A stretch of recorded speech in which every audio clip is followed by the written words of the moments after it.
In this demo video, we're gonna see how CABI has used key offerings of Graphwise, also PoolParty Semantic Suite, in order to construct their CABI thesaurus that you see here on the screen.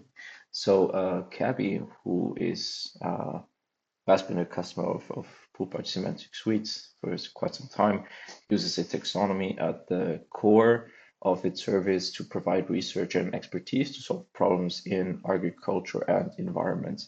So who is CABI actually? CABI is an international, intergovernmental, not-for-profit organization whose work focuses on accommodating crop and livestock losses from pests, invasive species, and diseases, and thus promoting biodiversity and sustainability and advocating for natural solutions like biocontrols instead of harmful pesticides.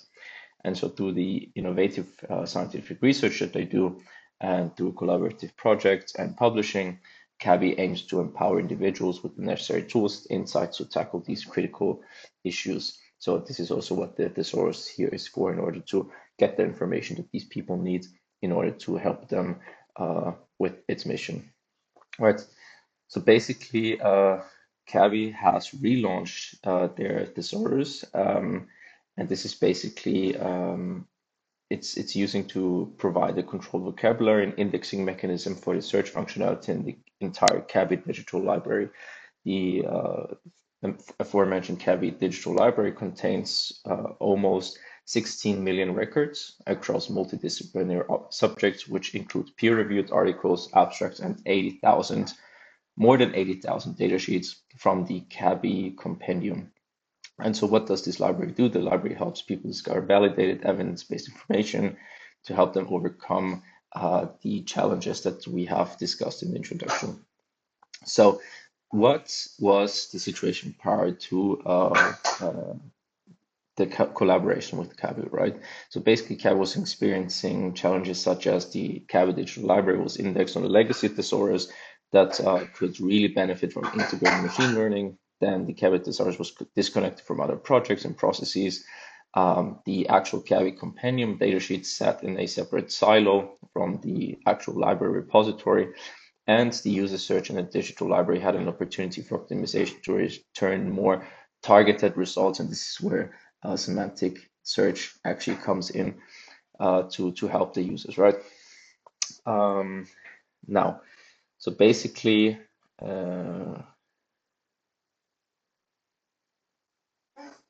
what was another challenge that CABI had was that basically the CABI thesaurus really needed this revitalization because the process to update the old CABI thesaurus was mostly manual, meaning that changes to the digital library would take longer to actually come into place and actually take longer to see effect.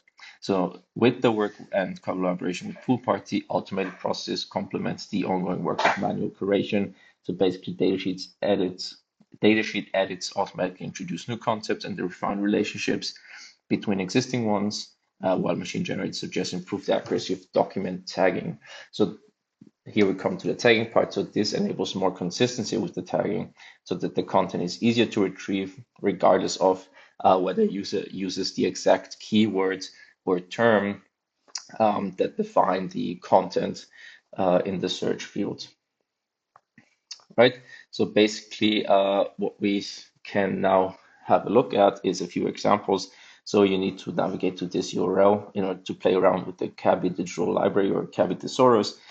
And basically, what we can do is we can search for concepts in its thesaurus. So for example, let's say we are interested in climate change. So we type that in. Or actually, let us navigate through the tree. So we have climate related, right? So in this case, you also see a very nice visualization. And for example, here we have the narrowers and we have also the top concept. So the SCOS framework that you see in effect here. So basically what we can do is we can click on climate change, and this gives us even more data around it. So as you can see, we have synonyms, we have related concepts, we have CABI is also connected their data to different resources residing someplace else. And this is basically one of the main functionalities, right? So basically what's nice here is that, for example, I can immediately here begin my step in refining my semantic search for the content that I need to discover or that I need to find for myself, right? So let's say I'm interested in climate change. I click on this plus icon. What basically happens is that this gets added to my concepts. Let's then continue and let's say, for example, I'm also interested in pest control. Let's type that in order to refine the search results. Here we go. Click on it. And then after a short time, it should be displayed. So this contains lots of records, so it might take a while. So we can also click here on pest control. As you can see, this increased to 2. Now we have 2 concepts.